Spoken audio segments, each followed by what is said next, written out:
Hola, buenas tardes, días o noches en la hora en que estén viendo este video. Hoy les vengo a presentar mi proyecto final de la materia de Administración Financiera. Mi nombre es Jorge Octavio Martínez Melo y estudio la carrera de Mercadotecnia. Bien, como introducción se analizarán dos diferentes empresas, cada una en su respectiva bolsa de valores y en su industria específica por medio de su promedio. La primera empresa que voy a analizar es Coca-Cola FEMSA. Coca-Cola FEMSA es la embotelladora más grande del mundo por volumen de ventas del sistema Coca-Cola. Están comprometidos con la generación de valor económico, bienestar social y ambiental para todos nuestros grupos de interés en todas las cadenas de valor. Su portafolio son la bebida más famosa que es conocida Coca-Cola, jugos, tés, leches, bebidas deportivas y hasta bebidas alcohólicas como son la agua mineral de Topo Chico. Inician operaciones en México en 1979, cuando una subsidiaria de FEMSA compra una embotelladora de Coca-Cola para el Valle de México y el sureste del país. Sus principales competidores en México es el ya conocido Pepsi o PepsiCo, sobre todo una organización Cultiva. También tiene un joint venture formado por Grupo Embotelladoras Unidas, el embotellador principal de Pepsi en la región central del sureste de México, una subsidiaria de PepsiCo y Empresas Polar, quien es líder de distribución en cervezas y embotelladoras de PepsiCo, aparte de México, como Venezuela y el sureste y el Sudamérica, perdón. Su principal contendiente en la categoría de jugos de México es Jumex, ya que estos, me regresaré a la presentación anterior, hacen los jugos del Valle, la Coca-Cola FEMSA, y Jumex hace los jugos Jumex. También en categorías de agua tienen a su principal competidor que es Bonafont, una marca de agua de propiedad de Danone. Bien, presentaré a continuación el balance hecho en un análisis horizontal de Coca-Cola FEMSA del año 2020 al 2024. Como podemos ver, algo que sobresale son el total de activos, ya que para el año 2024 tiene una gran cantidad de total de activos por debajo del año 2021, que es cuando empezó este análisis. También lo que sobresale es que tiene muy pocos clientes y otras cuentas por cobrar de no circulantes, al ser muy pocas por debajo del menos del 10% o 1%. Ahora les presentaré el estado de resultados, el cual se hizo por medio de un análisis horizontal, igual del año 2020 al 2024. Lo que aquí sobresale es que en el año 2021 su participación en las utilidades o pérdidas de sociedades está por debajo del -1, mientras que en el año 2022 estuvo arriba del 3. Esto se puede generar a que en el año de 2021 les fue muy mal y no tuvieron tanta participación en las utilidades, a comparación del año 2022 que tuvieron una participación en las utilidades bastante considerable. Bien, ahora les presentaré el balance de activos por medio del análisis vertical. Lo presentaré cada año individualmente. Como podemos ver, en el año 2020 tiene un 78% de activos y un 22% de activos, no, de activos circulantes. En el 2021 sube ligeramente 1% en cada rubro, en activos 77% y en activos circulantes 23%. En el año 2022 volvemos a la tendencia del año 2020, al ser del 78% de activos y el 22% de activos circulantes. Y se puede notar que en el año 2023 hubo un aumento de activos del 80% y una disminución en los activos circulantes al 20%. Y por último, en el año 2024 se mantiene el año anterior, al ser del 80% de activos y el 20% de activos circulantes. Ahora les presentaré el balance de pasivos y capital. De la misma forma, como podemos ver, en el año 2020 el total de pasivos era del 53% y el capital el 47%. Lo mismo se repite en el año 2021 y en el 2022, al ser de 53% del capital y 47% de los pasivos. Lo que se puede considerar y muestra la tendencia es que en el año 2023 El capital incrementa y el total de pasivos disminuye al ser del 51% y el capital del 49%. También en el año 2024 se mantiene igual al año anterior, perdón, al ser del 51% el total de pasivos y el 49% el total de capital. Ahora les presentaré el estado de resultados en análisis vertical. Lo que se puede mostrar en el año 2020 es que tiene un costo de ventas bastante alto al ser del 1%, mientras que los gastos financieros y la utilidad de operaciones continuas son bajas al ser prácticamente en menos del 0,2%. En el año 2021 se mantiene igual el costo de ventas, los ingresos se mantienen igual por debajo y el gasto financiero también se mantiene por debajo. En el año 2022, los otros ingresos y gastos financieros se mantienen casi igual, pero lo que destaca es que el gasto de ventas empieza a aumentar a diferencia de los años anteriores. En el año 2023 se mantiene igual al año pasado y de igual forma el año 2024 se mantiene prácticamente igual. Ahora les presentaré las gráficas y análisis contra el promedio de la industria. La primera que les presentaré es la razón de circulante o solvencia en un año del 2020 al 2024. El promedio de la industria es el rojo y la razón de circulante es azul. Como podemos ver, Coca-Cola FEMSA estaba a principios del periodo por arriba del promedio de la industria, pero en los últimos 2 años se ve que ha cambiado su estrategia y eso lo hace estar ligeramente por debajo de la industria.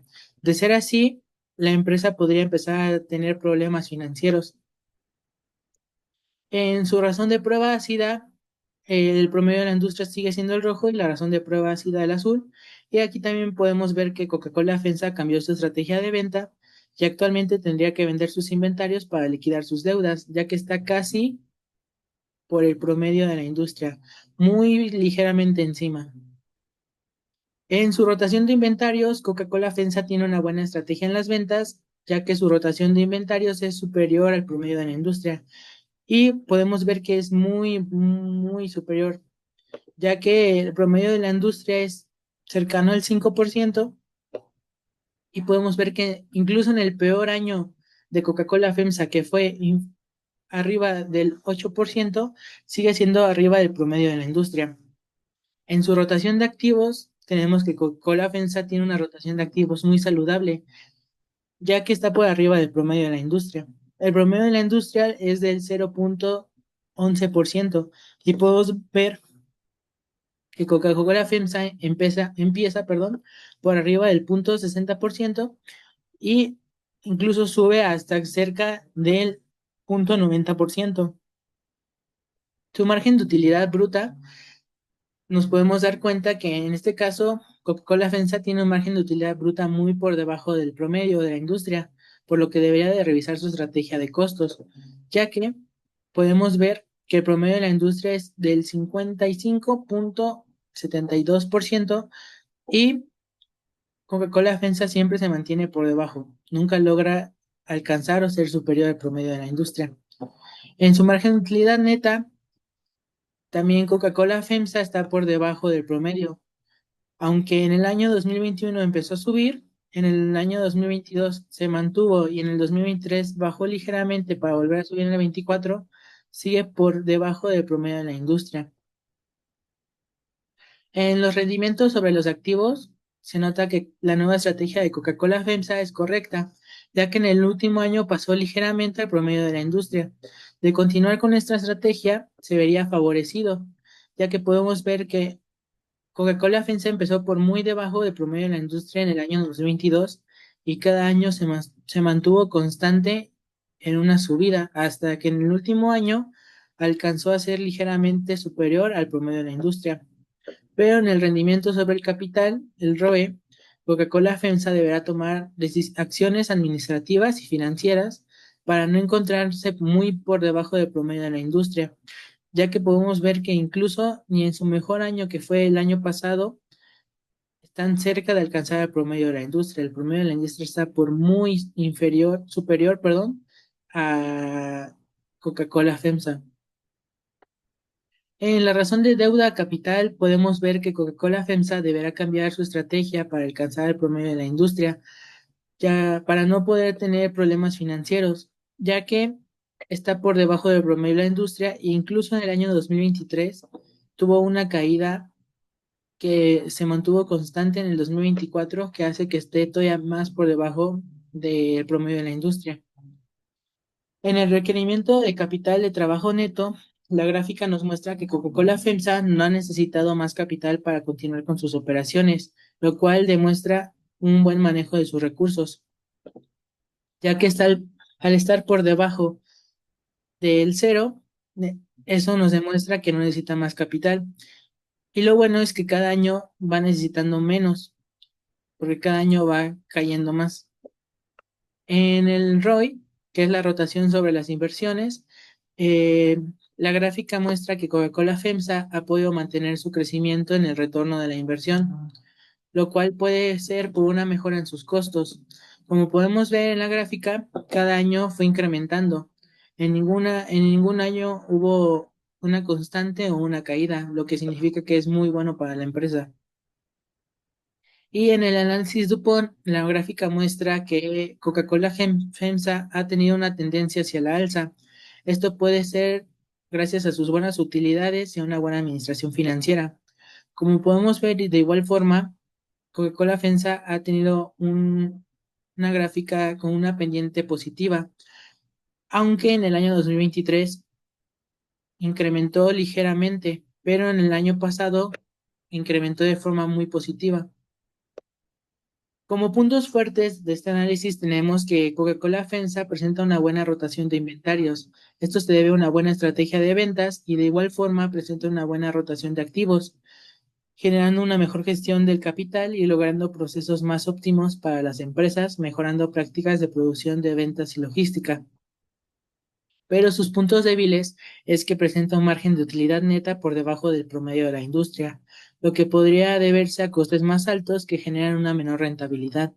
De igual forma, tiene un margen de utilidad bruta por debajo, lo que podría generar un menor colchón para cubrir otros gastos y una menor capacidad para fijar sus precios. Ahora a continuación les presentaré la segunda empresa, la cual es The William Sherwin Company. The William Sherwin Company abre su primera tienda de América Latina en México en 1929, en la calle de Tacuba, en la Ciudad de México, por medio de un distribuidor independiente. Actualmente en México cuenta con más de 550 tiendas y llevan más de 90 años brindando productos de la más alta calidad a los mexicanos, con un portafolio robusto de opciones para proyectar en casa, teniendo como carta de presentación su extraordinario servicio previo durante y posterior a su una venta. Sus principales competidores en el país de Sherwin-Williams y a nivel mundial también se incluyen marcas grandes como PPG, las cuales también se dedican a la manufactura y producción de pintura, tanto para casas como para carros. Akzo Nobel y Axalta, así como competidores fuertes en mercados específicos como Behr y Benjamin Moore. Otras empresas en el sector de pintura y recubrimientos son Vaspar y RPM International. Les presentaré a continuación el balance por medio de un análisis horizontal del año 2020 a 2024, en el cual podemos ver que el total de pasivos circulantes el año 2020 está muy por debajo a su mejor año que fue el 2023. También lo que es de notar es que el total de activos cada año va incrementándose más, lo que puede ser bueno para la empresa. Ahora les presentaré el estado de resultados por medio de un análisis horizontal. Como podemos ver, la utilidad neta, utilidad antes de impuestos, gastos de administración, costo de venta e ingresos, está por debajo en el último año, lo que no está nada cercano a su mejor año que fue el 2020, el cual su utilidad neta llegó a estar casi cerca del 7%. Ahora le presentaré el balance de activos, de igual forma en cada año individualmente por medio del análisis vertical. Como podemos ver, En los activos tiene el 97%, mientras que los activos circulantes tienen el 3%. En el 2021 vemos una notable diferencia, ya que los activos bajan hasta el 91% y los activos circulantes incrementan hasta el 9%. En el año 2022, los activos vuelven a tomar poder y vuelven a subir al 93% y los activos circulantes bajan al 7%. En el año 2023, los activos circulantes vuelven a subir con un 8% y los activos vuelven a bajar con un 92%. Y por último, según tercer mejor año que fue el 2024, ya que sus activos tienen el 95% y sus activos circulantes el 5%. Ahora les presentaré el balance de pasivos y capital. En el año 2020 tenían de capital el 33% y de pasivos el 67%. En el 2021 hay un notable incremento en el capital, en los pasivos, perdón, ya que se incrementa al 70% y el capital baja al 30%. En el año 2022 vuelve a bajar ligeramente el capital con un 29% y los pasivos se incrementan con un 71%. En el año 2023 el capital vuelve a disminuir con un 28% y los pasivos vuelven a aumentar con un 72%. Y en el último año, el capital cuenta con un 27% y los pasivos con un 73%. En los estados de resultados les presentaré por medio de análisis vertical, de igual forma cada año individualmente. Podemos ver que en el año 2020 tenían una utilidad neta muy por debajo del 0.2%. De igual forma, su utilidad antes de impuestos era muy baja, a comparación del año siguiente, que es el año 2021, en el cual la utilidad antes de impuestos alcanza casi al 0.2% y la utilidad neta incrementa demasiado. En el año 2022, la utilidad antes de impuestos sigue incrementando y ahora está por encima del 0.2% y la utilidad neta está cerca del 0.2%. En el año 2023, la utilidad neta antes de impuestos está ya duplica el valor del 0.2% alcanzando el 0.4% y la utilidad neta alcanza el 0.3%. Y por último, en el año 2024 vemos una disminución bastante considerable en la utilidad antes de impuestos y en la utilidad neta, ya que la utilidad antes de impuestos llega al 0.3% y la utilidad neta supera ligeramente apenas el 0.2%. Ahora les presentaré el análisis por gráficas contra el promedio de la industria. En la razón de circulante tenemos que Sherwin-Williams está por debajo del promedio de la industria, por lo que podría tener problemas para cubrir sus pasivos con sus propios recursos. Como podemos ver, su mejor año fue el 2021, pero ni aún así logra estar tan siquiera cercano al promedio de la industria. En la razón de prueba ácida, podemos ver que Sherwin-Williams está teniendo una caída muy fuerte con relación al promedio de la industria, por lo cual podría caer en problemas de liquidez. Como podemos ver, su mejor año sigue siendo el 2021, al estar ligeramente arriba del 0.80%, pero en el siguiente año, en 2022, baja considerablemente, en el 2023 sube ligeramente y en el 24 tenemos una caída bastante considerable, al estar por muy debajo del promedio de la industria. En la rotación de inventarios, tenemos que Sherwin-Williams tiene una rotación de inventarios muy por arriba del promedio de la industria. Aunque tuvo una ligera caída en el año 2023, esto no afectó nada que estuviera por encima del promedio de la industria. En la rotación de activos, tenemos que tiene una rotación de activos muy baja en comparación al promedio de la industria, lo cual podría ser debido a la baja rotación de inventarios. Tenemos que su mejor año fue el 2023, pero ni aún así logra estar cercano al promedio de la industria. En el margen de utilidad bruta tenemos que Sherwin-Williams tiene un margen de utilidad bruta muy superior al promedio de la industria, por lo que se nota que tiene una buena estrategia financiera. Podemos ver que incluso su peor año, que fue el 2021, en el cual tuvo una caída bastante considerable, no logró estar por debajo del promedio de la industria. En el margen de utilidad neta tenemos que, aunque en el 2020 su margen de utilidad neta era inferior al promedio de la industria, se ve que la empresa cambió sus estrategias en su relación a los costos. Y aunque podemos ver que empezó por debajo del promedio de la industria, en el siguiente año logró alcanzar y estar por encima del promedio de la industria. En el 2022 logró lo mismo y en el 2023 logró un aumento muy considerable al promedio de la industria, aunque en el último año tuvo una caída. En el rendimiento sobre los activos tenemos que Sherwin-Williams cambió su estrategia financiera y administrativa, por lo que se ve un repunte en el último año que se ve una ligera baja. Podemos ver que Sherwin-Williams siempre estuvo por debajo del promedio de la industria en el 2020, en el 21 y en el 22, y para el 2023 logró estar por encima del promedio de la industria, aunque en el último año tuvo una caída que lo hizo estar por debajo del promedio. En el rendimiento sobre el capital tenemos que Sherwin-Williams aparentemente cambió su estrategia financiera, por lo cual tuvo un repunte en 2023, aunque tiene una pequeña bajada en los 24. De igual forma, aquí tenemos que Sherwin-Williams inició por muy debajo en el año 2020, perdón, al promedio de la industria. En el 21 y en el 22 logró subir y en el 22 logró incluso casi alcanzar el promedio de la industria, para que en el 2023 estuviera por encima del promedio de la industria, aunque en el último año volvió a caer y está ligeramente por encima del promedio de la industria. En la razón de deuda capital tenemos que Sherwin-Williams está por arriba del promedio de la industria, por lo que se puede decir que su estrategia administrativa y financiera ha sido la correcta. Aquí en la gráfica podemos ver que nunca ha estado cerca del promedio de la industria, lo que podría ser bueno.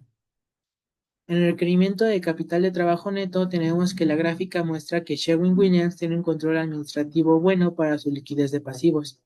En el año 2020 al 21 incrementó demasiado su requerimiento de capital de trabajo.